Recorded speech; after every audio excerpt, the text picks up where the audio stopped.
এইটো আমি নিশ্চয় আমি সামাজিকভাৱে আমি শৈক্ষিকভাৱে আৰু আমি যিখিনি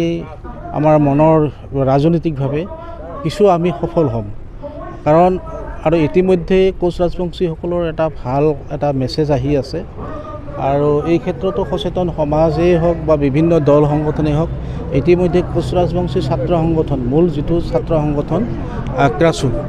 এই আক্ৰাছুও একত্ৰিত হোৱাৰ এটা পথত কাৰণ তাতো আমি সেই সভা সমিতিবিলাকতো যাই আছোঁ ৰাইজে এটা কথাই ভালকৈ অনুভৱ কৰিছে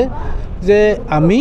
একত্ৰিত হৈ কাম কৰিব লাগিব একত্ৰিতভাৱে আগবাঢ়িব লাগিব তেতিয়া নিশ্চিতভাৱে আমি আগবাঢ়িব পাৰিম আৰু এই জনগোষ্ঠীয়ে অনাগত দিনত বহুদূৰ আগবাঢ়িব ইতিমধ্যে এই ক্ষেত্ৰত আমি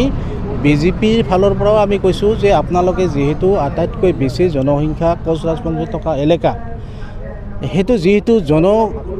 জনগণই হ'ল আচলতে গণতন্ত্ৰৰ মানে এটা সম্বল যিহেতু জনগণ তাত কোচ ৰাজবংশীৰ জনগণৰ যথেষ্ট আছে তেনেকুৱা সমষ্টিত কিয় আমাক দিয়া নহয় এই ধৰণৰ বিভিন্ন ধৰণৰ আমি প্ৰশ্ন কৰা হৈছে আৰু আমাক সেই সমষ্টিটো এইবাৰ এৰি দিব লাগে এই ক্ষেত্ৰত মুখ্যমন্ত্ৰীক জনোৱা হৈছে ভাৰতীয় ৰাজ্যিক জনতা পাৰ্টীৰ সভাপতিক জনোৱা হৈছে আৰু বিভিন্ন যি সাংগঠনিক সম্পাদক যিটো আমাৰ অসমৰ কাৰণে যিটো সাংগঠনিক সম্পাদক আহে তেখেতকো এই সম্পৰ্কত জনোৱা হৈছে আৰু এইটো আমাক লাগিবই বুলি আমি মানে জোৰ কৰি দাবী জনোৱা হৈছে এতিয়া সেইটো তেওঁলোকে নিশ্চয় বিবেচনা কৰিব যদি বিবেচনা নকৰে সেইটো নিশ্চয় আমাৰ পৰৱৰ্তী সময়ত আমাৰ চিন্তাধাৰা আমি আগবাঢ়িম এইখিনিয়ে চেৰফাংগুৰি অঞ্চলৰ কোচ ৰাজবংশীৰ মানুহখিনিয়ে বহু সচেতন তথাপিও ইয়াত বিভিন্ন ধৰণৰ মাজে সময়ে এই অঞ্চলৰ আমাৰ কিছুমান লোকগণনাই হওক বা জাতি গণনাৰ ক্ষেত্ৰতেই হওক বা বিভিন্ন দিশত ৰাজনৈতিকভাৱে হওক সামাজিকভাৱে হওক আমাৰ এই অঞ্চলৰ প্ৰতি কিছু এই মানুহখিনিক একত্ৰিত কৰাৰ কাৰণে এটা আমি প্ৰয়াস চলাইছোঁ মূলতে হ'ল এই জনগোষ্ঠীয়ে এটা সচেতনতাৰভাৱে আগবাঢ়িব লাগে এটা শৃংখলাবদ্ধৰে আগবাঢ়িব লাগে আৰু আমাৰ বিভিন্ন সমস্যা যিবিলাক আমি উপস্থাপন কৰিব লাগে যথাসময়ত তাৰ কাৰণে আজি এই অঞ্চলৰ বিশিষ্ট সমাজ সচেতক সকলক লৈ আমি আজি সচেতন মঞ্চৰ পৰা আমি এখন সভা দিছিলোঁ সাধাৰণ সভা সেই সভাত বহু ৰাইজে আহিছে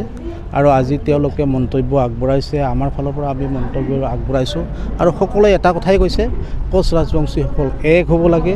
চিন্তাধাৰাবিলাক এক হ'ব লাগে মানসিকভাৱে সকলোৱে প্ৰস্তুতি হ'ব লাগে আমি যি কৰিম কোচ ৰাজবংশীসকলে একেলগে মিলি আমি কাম কৰি যাম আৰু অনাগত দিনত যিবিলাক জাতীয় কাম আমাৰ যিটো জাতিৰ প্ৰতি যি দায়বদ্ধতা জাতিৰ যি স্বাভিমান তাৰ প্ৰতি লক্ষ্য ৰাখি আমি একত্ৰিতভাৱে অনাগত দিনত আগবাঢ়ি যাম আৰু বিভিন্ন দিশবিলাক ৰাজনৈতিক সামাজিক শৈক্ষিক বিভিন্ন দিশৰ কথাবিলাক আমি সুন্দৰভাৱে আলোচনা কৰি অনাগত দিনত আমি একেলগে আগবাঢ়িম বুলি তেওঁলোকে আজি প্ৰতিশ্ৰুতি প্ৰদান কৰে আৰু সুন্দৰভাৱে এই সভাখন অনুষ্ঠিত হয়।